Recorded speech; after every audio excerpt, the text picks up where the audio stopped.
Teacher වායු සමීකරණ කියන්නේ සමීකරණ જાතියක්ද? රුවන් අපි ගණිතයේදී ඉගෙන ගන්න සමීකරණ තමයි වර්ග සමීකරණ, ගණජ සමීකරණ, ඒ වගේම තවත් නොයෙකුත් වර්ගයේ සමීකරණ තියෙනවා. ටීචර් අපි කතා කර හිටියේ වර්ග සමීකරණ ගැන.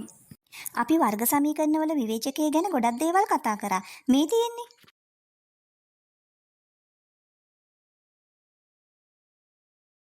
දැන් අපි අභියෝගාත්මක ගැටලු කිහිපයක් විසඳමු. මෙන්න අපේ පළවෙනි ගැටලුව. ගැටලුවට අනුව A ධන B ධන C සමානයි බිඳුව සහ ABC පරිමේය සංඛ්‍යා කියලා දීලා තියෙනවා. අපිට දීලා තියෙන වර්ග සමීකරණය තමයි B ධන C ඍණ A වරක් x වර්ගය ධන C ධන A ඍණ B වරක් x ධන A ධන B ඍණ C සමානයි බිඳුව කියලා කියන්නේ. ඒ වගේම අපිට පෙන්වන්න කියලා තියෙන්නේ සමීකරණයේ මූල පරිමේය වෙන බව. අනේ ටීචර් වර්ග සමීකරණයක් සාමාන්‍යයෙන් ax වර්ගය ධන bx ධන c සමානයි බිඳුව කියලානේ කිව්වේ. මේ සමීකරණයේ x වර්ගයේ ඉස්සරහට අමුතු අකුරු ගොඩක් තියෙනවා. මගේ නම් ඔළුවත් කරකිනවා. රුවන් බය වෙන්න එපා. මූල පරිමේය වෙන්න නම් අපේ විවේචකය ඒ කියන්නේ ඩෙල්ටා පූර්ණ වර්ගයක් වෙන්න ඕනේ. නියමයි කසුන්. අපි මුලින්ම b වර්ග ඍණ 4ac කියන සූත්‍රයට මේ අගයන් ආදේශ කරමු. ඊට පස්සේ අපේ සමීකරණය සරල කරගන්න දීලා තියෙන A ධන B ධන C සමානයි බිඳුව කියන දත්තය භාවිතා කරමු. අපි අපේ වර්ග සමීකරණයේ සංගුණක ටික capital A, capital B, capital C කියලා ගමුකෝ. අංක 1 සමීකරණයෙන් අපිට ගන්න පුළුවන් B ධන C සමානයි ඍණ A කියලා. එතකොට කැපිටල් A කියන්නේ B ධන C ඍණ A, ඒ කියන්නේ ඍණ A ඍණ A කියන්නේ ඍණ 2A. එතකොට ටීචර් කැපිටල් B කියන්නේ C ධන A ඍණ B, ඒ කියන්නේ ඍණ B ඍණ B ඍණ 2B වෙනවා. හරි කැපිටල් C කියන එක මම කියන්නම්. කැපිටල් C කියන්නේ A ධන B ඍණ C, ඒ කියන්නේ ඍණ C ඍණ C ඍණ 2C. හරි නේද ටීචර්? හරියටම හරි.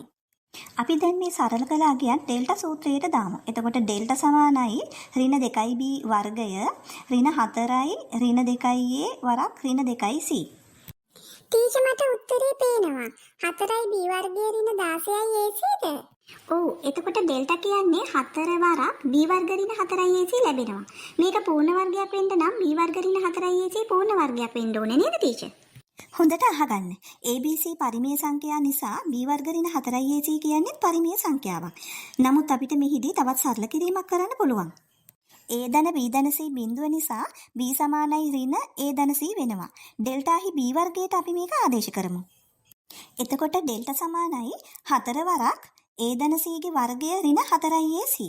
A ධන C ගේ වර්ගය ප්‍රසාරණය කරපුවාම අපිට ලැබෙනවා A වර්ගය ධන 2AC ධන C වර්ගය කියලා. එතකොට අපේ සමීකරණය විසඳෙනවා 4 වරක් A වර්ගය ඍණ 2AC ධන C වර්ගය කියලා. ඒ කියන්නේ 4 වරක් A ඍණ C ගේ සම්පූර්ණ වර්ගය. 4 කියන්නේ පූර්ණ වර්ගයක්. ඒ වගේම A ඍණ C වර්ගය කියන්නේ පූර්ණ වර්ගයක්.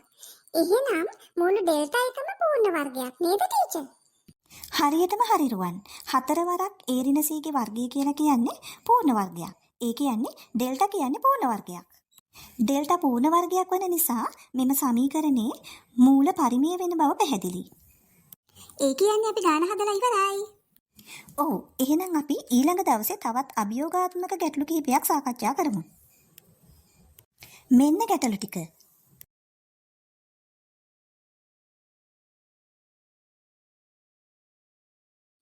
ටීචර් අපි මේවා ගෙදරදී උත්සාහ කරලා එන්නම්.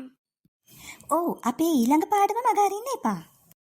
කාටූන් කොමෙන්ට්ස් දැන්ම සබ්ස්ක්‍රයිබ් කරන්න.